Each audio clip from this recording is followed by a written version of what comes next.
morning. All right. Oh, that's interesting. It's swinging extra wide because there's a gentleman over there on the left, and it's jerking around. Not very smooth today. So there was this update to my software, so I'm on 2023.12.11. It keeps creeping out, but there's cars coming. It is going to go for it, and it's punching it a little bit, which is nice. That was a little tight, but it did well on that blind left turn. So, like I said, there's a software update that I have received last night. I'm still on 11.3.6, but not. There's some full self-driving improvements. I kind of jumped in the car and had to head out before I had a chance to review what those changes are. Probably in the second half of this video I might go over that. Waited until the light turned green before it made the right turn today instead of going right on red. Yesterday, I think, when I came up to that light, it didn't go until I stepped on the accelerator. So far I haven't touched an accelerator or done anything. It's just been auto since I started. So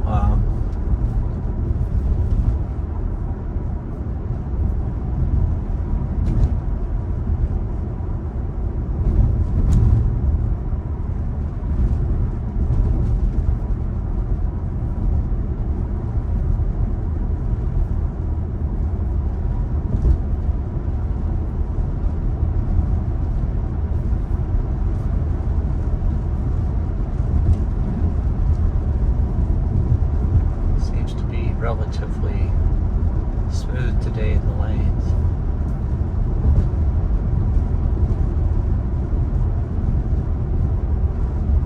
I got a comment on one of my reviews of I did 2 supercharger reviews while I was on my trip last week, and I got a comment on there about the solar, it's a Kettleman. Or no, it was Firebaughh. I'm sorry, Firebaughh. That we had the chargers were covered by solar panels, so that there was actually shade while your car was charging in the sun. And the guy really liked it and appreciated the review, and said that now this is a way early, like, slam on the brakes thing when that happens. That was too early. And basically said that, Florida and California should basically mandate that the superchargers have solar panels as shade over the things. And I commented back to him and said, well, not only does that, it makes sense from a standpoint of it would be nice to have shade while the car's sitting there charging, but definitely the car's heat pump and cooling system is fighting the sun that's pounding on the car while you're trying to charge the car. And you're not getting the luxury of the air passing over the vehicle, which might help cool it. So it would make a lot of sense for the charging stations to have solar panels over the top of them. But also, that sun that would normally be heating the cars, that's now it's not heating the cars, would help to charge the vehicles. And I made make a little joke that essentially, while we have inefficient electric vehicles, Hummer is extremely inefficient. That's not what I'm talking about. I'm just talking about like an F-150 Lightning. It's about half as efficient as this vehicle is. Maybe 2/3, somewhere around in there. Over there on the right, I was just watching that guy kind of swerve around the other guy. So I think it's like 88 or 68, I think, for the MPGe for F-150 Lightning, and this is like 122. The Model 3 is like 144 or something like that.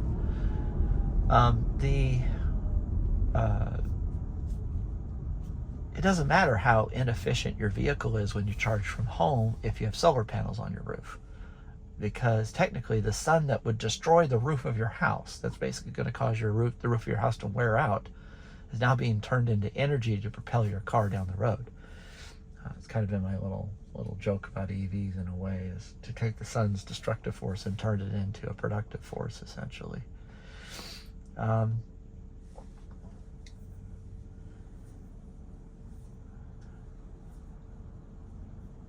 So I appreciated that comment, and I would like to see that too. So anyway, moving on to another subject. Let's talk about Tesla Powerwalls, or the concept of putting a battery on your house when you have an EV. So currently with San Diego Gas and Electric, our electric company, you have a time of use electric vehicle plan where you pay $16 a month for no reason whatsoever, other than to get access to a cheaper plan. We pay 15 cents a kilowatt hour between midnight and 6 a.m., which is 6 hours of energy. And we pay other tiers for the remaining time between 4 and 9 p.m. are the worst at 65 cents during the winter, and it's going to go to 80 something cents during this summer, which is insanely bad. So when you think about the energy cost, 15 cents versus 85 cents, it's this very significant multiplier between the time of use. So while I enjoy driving around in my electric vehicle at these inexpensive rates, it costs me, I don't know, $8. There we go. Slammed on the brakes because that guy pulled into a driveway, which it sort of should have swerved around. It will, this is going to be interesting because there's a guy in the driveway. So we'll see how it does.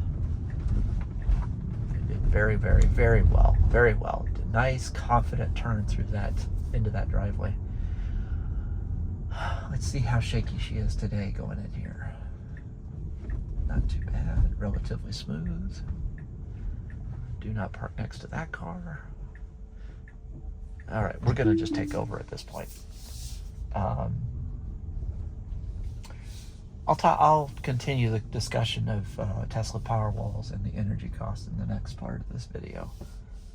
Come on, let's give me some help here. Oh, there we go.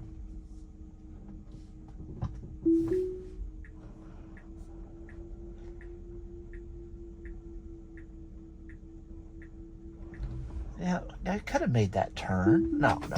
See, I don't understand that.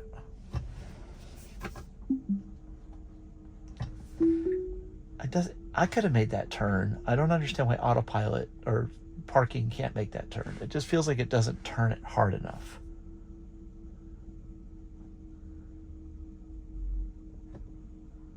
All right, not bad. It says that I'm a little over to the left. There we go.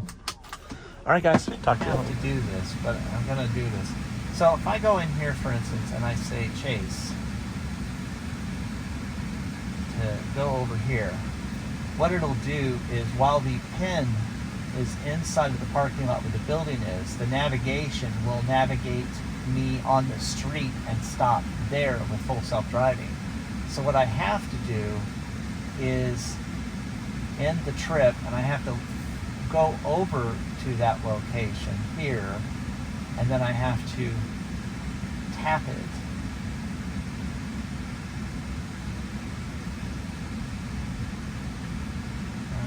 There we go. I pressed and held it for a while, and it's just going to give me an address. And I hit that. And now when we look at what the navigation has done, it's decided to make the left turn into the parking lot and go to that building. So let's go ahead and check it out.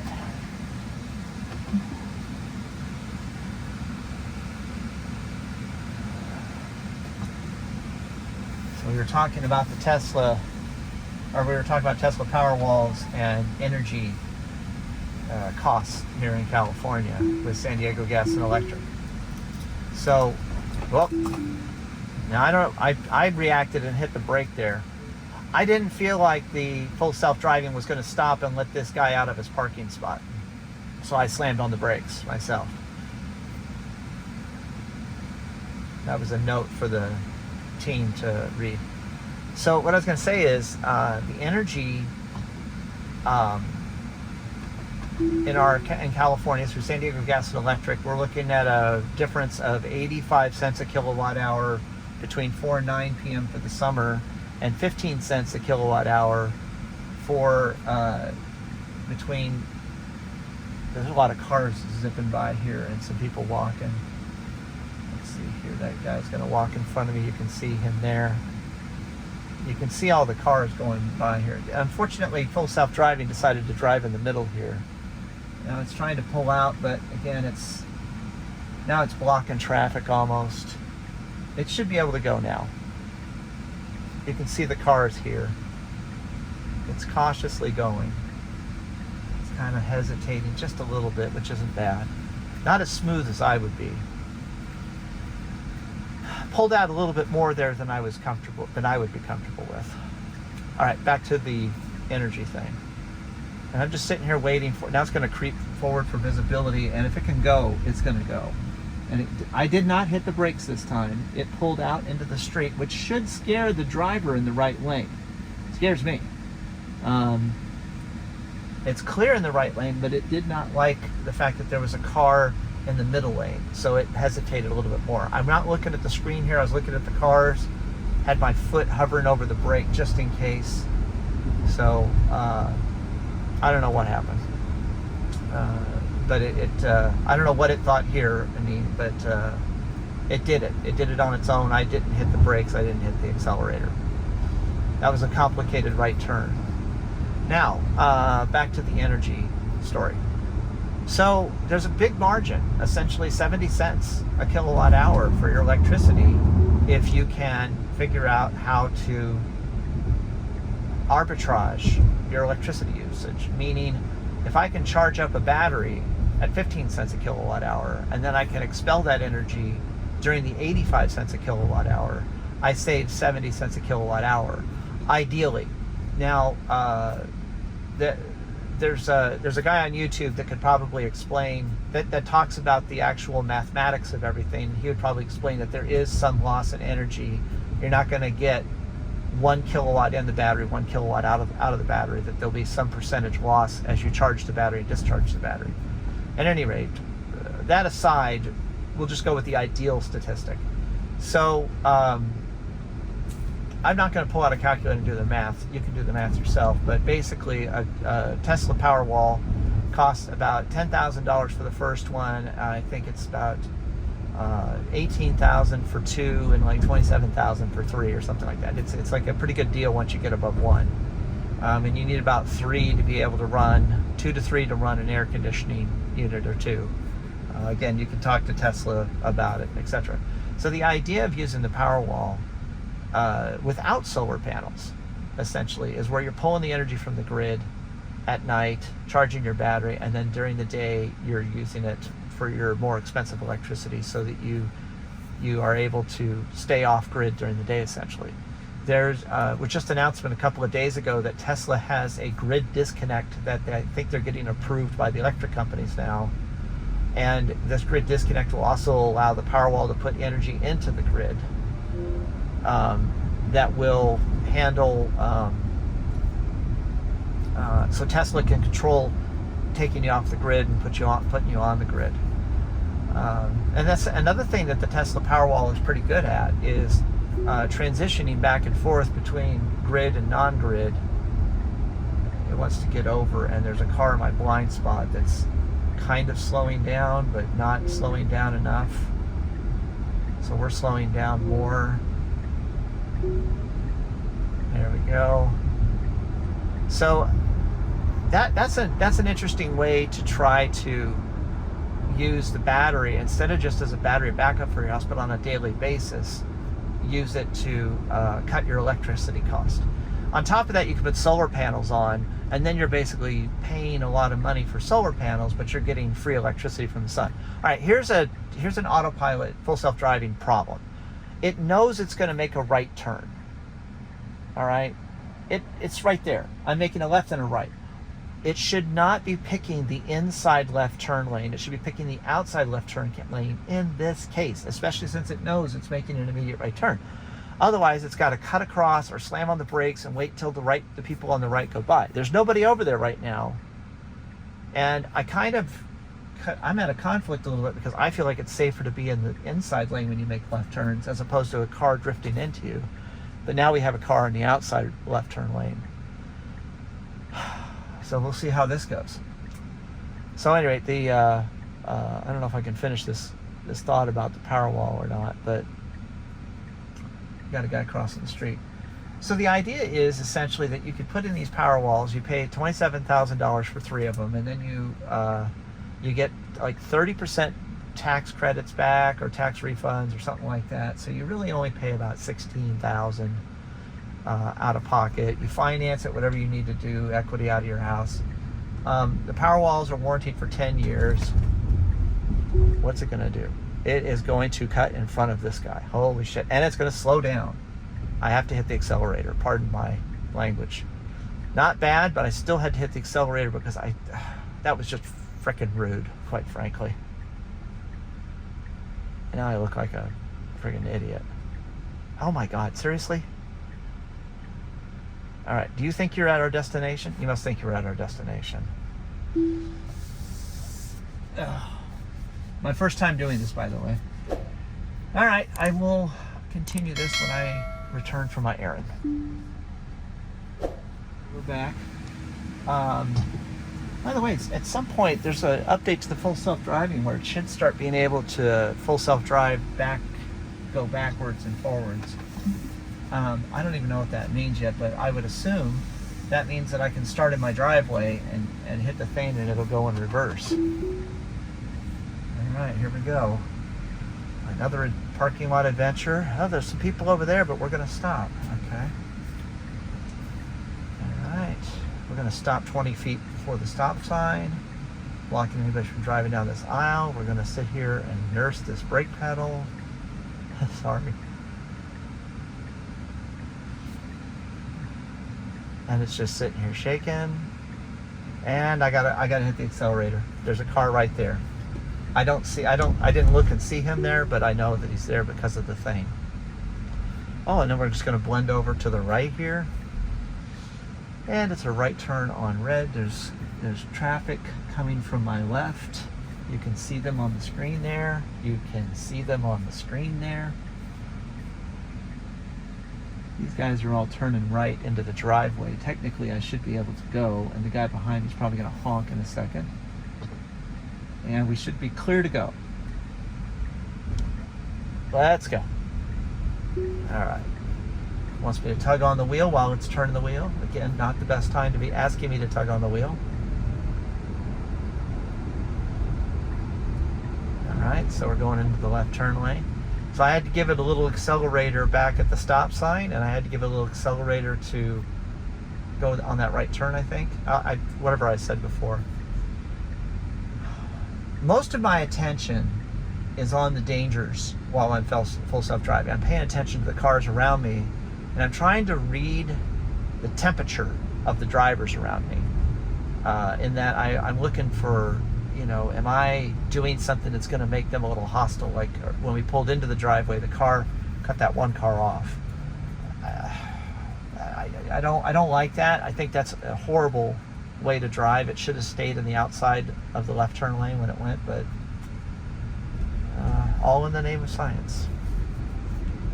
Thank goodness that gentleman was more patient than I thought he would be.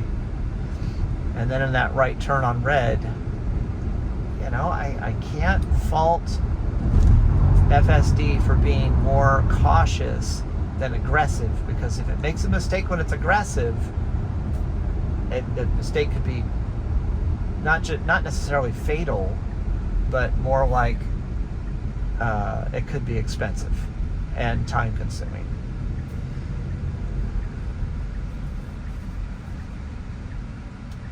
All right, here we are.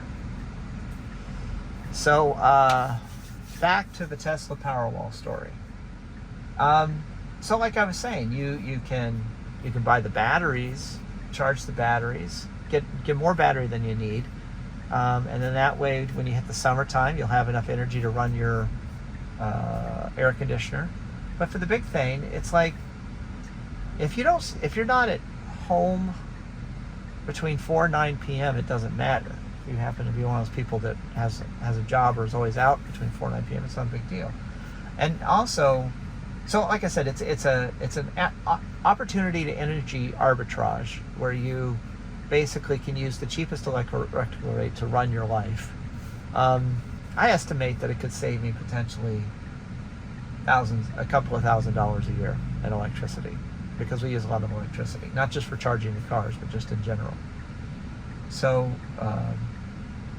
and then obviously you combine that with solar panels, and if you can run your house, but the solar panels just seem a little too expensive for what they do right now. They're amazing. Like, they're up to 400 watts per panel and stuff, and they can generate a lot of electricity with a little bit of panels. But it's still, I don't know, it could be just the labor more so than the actual cost of the panels, but it still seems a little high to do solar. It seems like just getting the batteries is something that you could research if you're looking into it. Tesla currently has a waiting list to get on to buy the batteries if you go on their website and order. And don't get me wrong, there's other companies out there that sell batteries. I hate to be a little biased on it, but I've done enough, like, oh gosh, come on, I got to hit the accelerator to handle a left turn.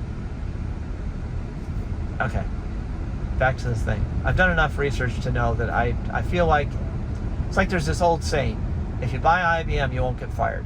I kind of feel like if I buy the Tesla Powerwalls, I will be satisfied. They just recently changed the battery chemistry to LFP, and they're coming out with their version 3 Powerwalls soon. And I think that's actually probably what I'm on the waiting list for, is the version 3 Powerwall. The other thing that I forgot to mention is that with some power companies in California, I think like Pacific Gas and Electric, they will actually, if they do what's called a virtual power grid, or a VPP, virtual power grid, VPG. Anyway, virtual power plant, because I think they want to call it a VPP. And that means that the electric company could potentially, you could join that, and then your batteries could put energy into the grid when the grid has a peak demand. And the idea there is that they're going to pay, I heard something like $2 a kilowatt hour they will pay to draw power out of your battery. And that's a pretty good return on investment if that happens. But what you're stopping from happening is, apparently there's these power plants called Pico power plants in California. And when they turn those on, when we hit peak usage of electricity during the summer, when everybody flips on their air conditioner or whatever, and there's no solar power at night or something, it basically causes, that's super expensive electricity. So I think last summer they did a trial of this with Pacific Gas and Electric, and it was successful. I'll throw a link in the description about that, for an article about that, so you can read a little more about it. But at any rate, so that's kind of cool in a way, that even you because what happens is, when we went from net metering 2.0 to 3.0 for solar panels, they only give us like a 10% credit of what the energy that we put in for what we pull out, because the electric companies are always whining about how much money they're losing, even though they charge my neighbor full price for what my solar panels are putting in. So I guess, to be fair, they give me a credit and my neighbor pays for it or something. But in net metering 2, that's what it was, that whatever you put in, it used to be kilowatts. You put the kilowatts in, you pull the kilowatts out. Well, the electric companies changed it to time of use, because they made the kilowatt in, kilowatt out, or the tiered plan way too expensive, 40 to 50 cents a kilowatt hour, by adding additional charges. And so it'd be like, I don't know, 12 and 17 cents, but then it'd be like, you add 37 and 42 cents or something like that for some other charge that they like to charge. And anyway, the point is that it was unreasonably expensive for electricity. So then when you take the net metering 2 on time of use, you spin the meter backwards while electricity is cheap, and then you take it forward while the electricity is expensive.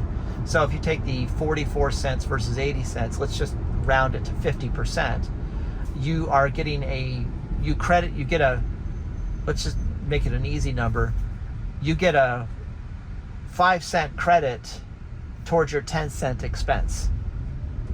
And you could look at net metering, or not net metering, time of use rates in your area to figure out what that would be.